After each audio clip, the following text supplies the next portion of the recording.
Hey guys, it's Peyton, and today I'm going to be starting off a new reading vlog, and the whole premise for this vlog is I'm going to try to read 3 ARCs, which are advanced reader copies and pretty much books that haven't come out yet that I was able to get from the publisher. I use NetGalley. I have like a slight connection with Penguin Teen, and they asked me if I would be interested in a few of their ARCs as like ebook copies, and I got them. A few of them, actually got 4. I'm saving another one of those for a different video. Here we are. I am going to attempt to read 3 of these. I'm going to be reading them on my Kindle. So right now I'm reading Skywatchers by Carrie Arkos. This one I was interested in because it is set in the 1950s and it was described as having a bit of a Stranger Things vibe. It's like a sci-fi sort of thing where kids living in a small town and something really weird happens. I guess you could describe it as they see a UFO. I will get more into it in a second because there's a lot going on with that description, but I want to list off the other books that I am going to be reading for this video. Another ARC that I got was Sanctuary by Paola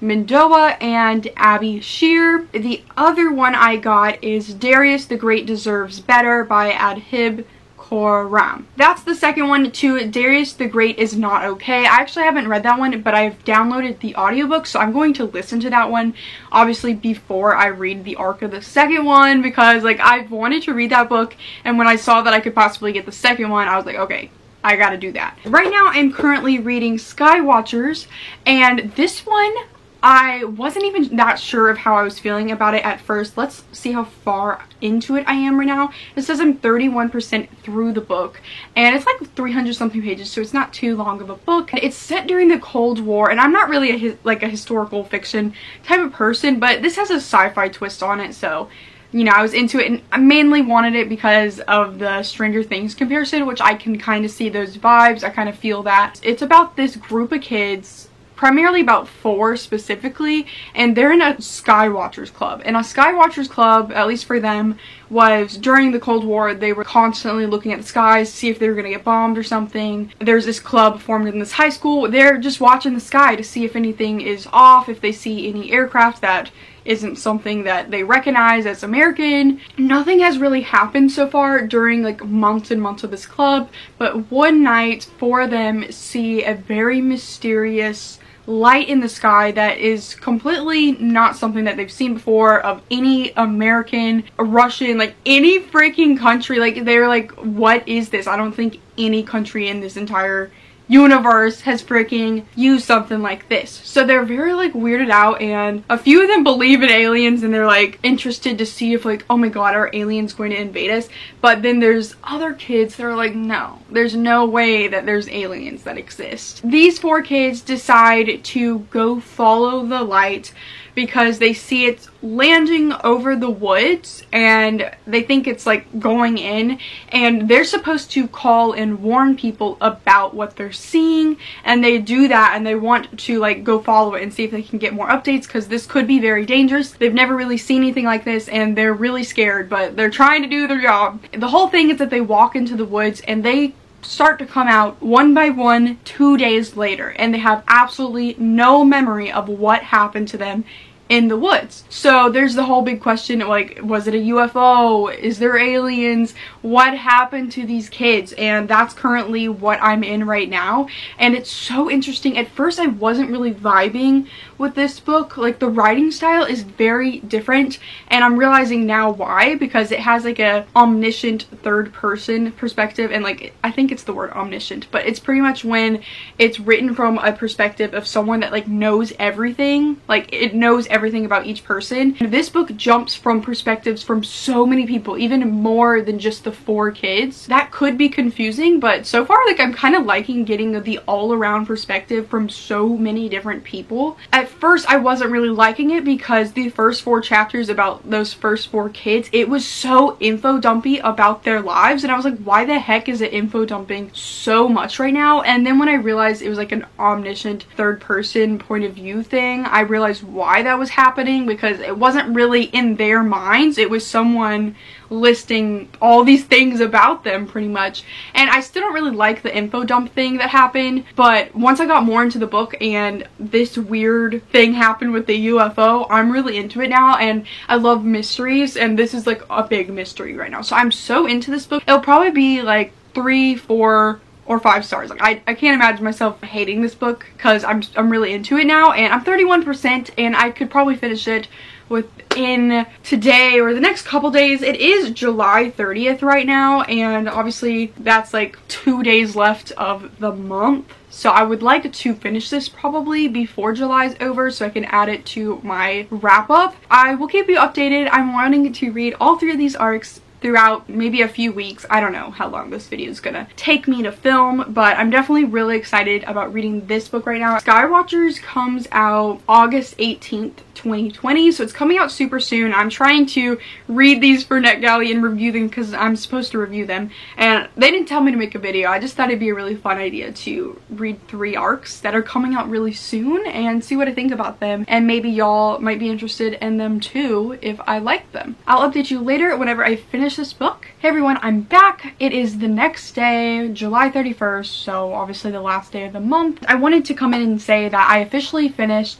reading Skywatchers on my Kindle. It's charging right now. I actually really enjoyed this book. I gave it a 4 out of 5 stars, though it was one of those where I'm like, oh, I really want to give it 5 stars, but in the end I know it's not like a favorite book of all time or anything, but it's something that I really had a lot of fun with, and it was mostly because the mystery gripped me. I was so intrigued by what the heck was going to happen. I felt like there would be multiple explanations that could have happened, and I was just itching to know, because like the whole premise is 4 teens go into the woods following this light that they think might be like a UFO or something. They disappear for like days. 3 of them come back out. The other one is still missing, and we're just trying to figure out like what happened to them, because one, they have no memory of what happened, and their other friend is still missing, so they're just wanting to figure out what happened. They want to remember what happened. It was so interesting. Like I literally was reading this book up until like 5 in the morning because I couldn't stop reading it. I read it up to like 89% last night. At like around 5 in the morning, I got most of the answers for the mystery, so I was like, okay, finally I can go to bed. Like, I would not go to bed until I had the answers I was searching for, because I literally needed to know. So I definitely think if you start this book and you're feeling iffy about it, like I kind of was at first, and I think like around like page 50 maybe even less than that, when the catalyst happened and I realized the book was taking a turn and the whole mystery was developed, this book sucked me in. And I'm not saying this because someone told me to, like I'm just genuinely like enjoyed this book, and I think it could be a really fun like opening to sci-fi because it's still in a contemporary setting in the 50s, just with twists, you know, kind of like Stranger Things. Like I definitely see the Stranger Things vibes in why this was compared, because one of the friends is missing. They could possibly be gone, like aliens took them, like they don't really know what happened. And if you've watched Stranger Things, you know that one of the friends went missing of 4. So like it's definitely similar but different enough, and obviously I still like Stranger Things more, but it's a whole different thing. Like that's a TV show, this is a novel. I think this was really good. It comes out August 18th, so if you're wondering like should you get this book, I think it's worth the read. I kind of want a copy of it because the cover is actually super pretty. I just had so much fun with this book, so if I ever find it for like a cheap price somewhere, I might pick it up. In the end, I think I connected with the characters a lot, because at first we did get like a lot of info dumped on the characters, which I didn't really like, but it was written from like a third person omniscient POV. At least that's what it felt like for me, and it just felt like you could really connect with him because you were getting close to all of the characters and you could see like what all of them have gone through. I will say that one character, John, he is one of the 4 that went missing. He is Japanese American, and I believe this author is a white woman, so I have no idea if the portrayal of a Japanese American was done well and respectfully. I wouldn't be able to tell you because obviously I'm white, like I don't know anything, and I'm not going to tell you if it was good or not. Hopefully it was done respectfully. If you read this book and you're Japanese American, I would love to know if you think so. Hey guys, it's Peyton and I'm back with another update. It is currently August 8th. I'm not sure when the last time I've updated this vlog was, but I've been kind of taking my time. I've been actually listening to Darius the Great Is Not Okay, an audiobook, because I obviously have the arc of the second one. I want to be able to read the second one for this video, so I've been listening to that. And on my Kindle, I've been reading the arc Sanctuary by Paola Mendoza and Abby Shear. And I'm 42% through it, so I felt like I could give an explanation about what this book is about, and so far I don't necessarily want to say I'm enjoying it because this book is devastating and heartbreaking and it's really hard to read, but I am really into this book and I can't stop reading it. I read a lot of it last night. I think it's set in 2032, so it's in the future but not too far. I feel like this is inspired by Trump saying he wants to build a wall between the United States and Mexico, which I'm one of those people that thinks that's really stupid. And I feel like this book has come from like a place of what could happen if things keep going the way they have been going and the hatred that people keep having. And this book, pretty much there has been a wall that has been built and illegal immigrants are being horribly like treated. Like they're being tracked down and they pretty much put them in concentration camps, and whenever they do send them back to their original countries, they pretty much kill them. Like that's the whole thing about this. It's a terrifying situation. Our main character, Valley, she is in high school. I'm not really sure what exactly her age is, but she's in high school and she is undocumented. Her parents were two. They're from Colombia. They moved to the United States because Colombia at the time wasn't safe for them anymore and they just needed to get away. Nowadays, in this 2032 world, everybody has like tracking chips in their arms and they're constantly getting scanned, like everywhere they go. If it doesn't make a clicking sound where it like accepts your scan and it makes the other sound where it says your chip is not like right, it's a fake or something, like you get arrested and horribly treated, like beaten up and everything. Like it's terrifying. That happened to her father. It's very heartbreaking to read about and really scary to think about, like if the world gets to this place, because it's one of those books, I guess it's like a dystopian, but it's one of those books where it really could become this if we continue down the line that the world is going through right now. She has a little brother named Ernie. He's only 8 years old and he actually was born in the United States, so he has an actual chip that isn't fake. Her and her mom have a fake one, and the thing is they have fake chips, but that doesn't mean they're gonna work forever. Our main character Valley is just terrified like every time she has to get it scanned, and they constantly have to get it scanned, and everybody around them in their neighborhoods, at school, is just so like hateful, and they've just been bred by the president, which by the way the president is described as continually being the president. Like they got past the rules and like the United States has changed and he has done more than 2 terms, so kind of like going into a dictatorship type of thing. That's believable. That could possibly happen one day. You never know what happens in the future. We're in a scary place in the country, in my opinion, at this point. So my heart goes out to the characters right now. I can't stop reading it and I'm going to hopefully read it, the rest of it, today and tomorrow. If I don't finish it today, hopefully I finish it tomorrow. But I just got a toe surgery, so I'm gonna be like chilling. Like I need to read and just sit down. This book comes out, I believe, September 1st. I feel like this is going to be a very good and important book. It's just one of those, like I wouldn't even call it enjoyable because it's just so heavy to read about, but it's a good book. I will update you later. Hey everyone, I just wanted to update and say that it is August 9th. It's probably past midnight, so it's probably August 10th now. Last night, August 8th, I did finish Sanctuary and I ended up giving it a 4 out of 5 stars. Once again, I really enjoyed this book. It's weird even saying I enjoyed it because it was such a heavy read the entire time, and everything that I said before in the last clip about this book still stands. It was a really impactful read, and even by the end of the book it's a devastating read, but it's powerful and important and necessary. I feel like it's real. Maybe things aren't to this extent now, but it possibly could be in the future, and I really hope not,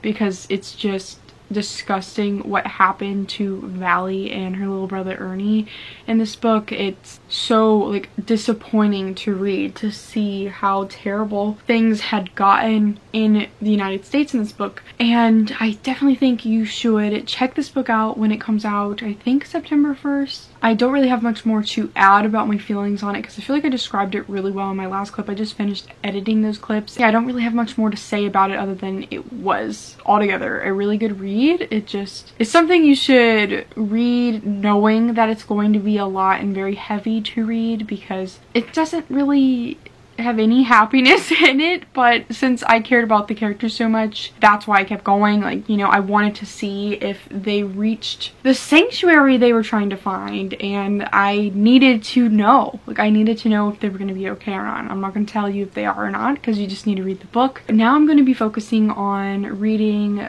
Darius the Great Is Not Okay on audiobook, so I can read my third arc for this video, which is Darius the Great Deserves Better. It's the sequel, and I believe I've heard that this sequel is supposed to be about Darius in the middle of a love triangle, and I'm kind of like a bit of a sucker for love triangles. If it's done well, it can be fun, so I'm hoping it's going to be a fun time, but I definitely need to go ahead and finish that audiobook so I can move on to the second one, and then we can wrap up this video with my thoughts. Hey everyone, I am back again, and this is going to be the final vlog clip. It is 2 in the afternoon on August 15th, so it's probably been a bit since I've updated. I had to like take a little bit longer because I had to finish Darius the Great Is Not Okay audiobook, and I had to read the arc Darius the Great Deserves Better. I think it's by Adib Khorram. Darius the Great Is Not Okay is not the arc that I had in this video, but I had to read this one because it's the first one. I ended up giving it a 3 out of 5 stars. I need to explain what it's about. It's pretty much about this guy named... why am I forgetting his name? Darius is literally in the title. I'm so stupid. Darius is Persian. He's biracial, so I believe his dad is white and his mom is Persian. She's from Iran, and they live in Portland and live away from like their grandparents that live in Iran. So they find out that his grandpa has a brain tumor. They already knew that, but it's really bad to the point where like he's probably about to die, and they've never even met him, or Darius and his little sister have never even met their grandparents on that side of their family. They finally decide to travel to Iran so they can, you know, meet their grandpa before he passes away. I think this book is going to be something really amazing for some people. It's been out for like a while. It's been out since like 2018, so you've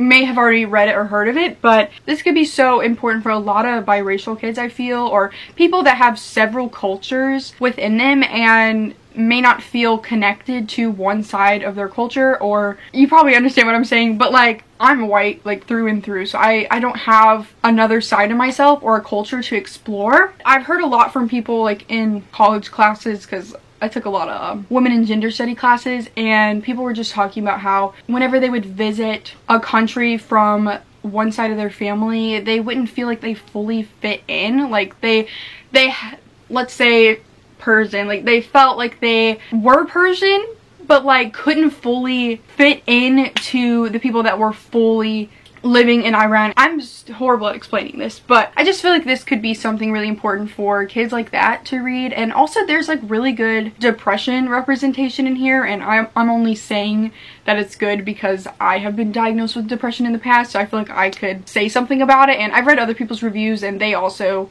have said that the depression rep in here is really good, and personally for me I felt like it was pretty spot on, and it's probably the best portrayal of depression I've ever seen in a book in both of these books. That's probably my favorite part personally about these books, just being able to connect to it on that level, and just seeing depression portrayed the way it is. It's really relatable, at least for me. But I also really enjoyed the culture aspect and just learning all about it and seeing Darius's journey being in Iran for the first time and just experiencing it. And the whole point of this book was his friendship with this boy named Sarab. I actually came into this book thinking it was going to be like a gay romance.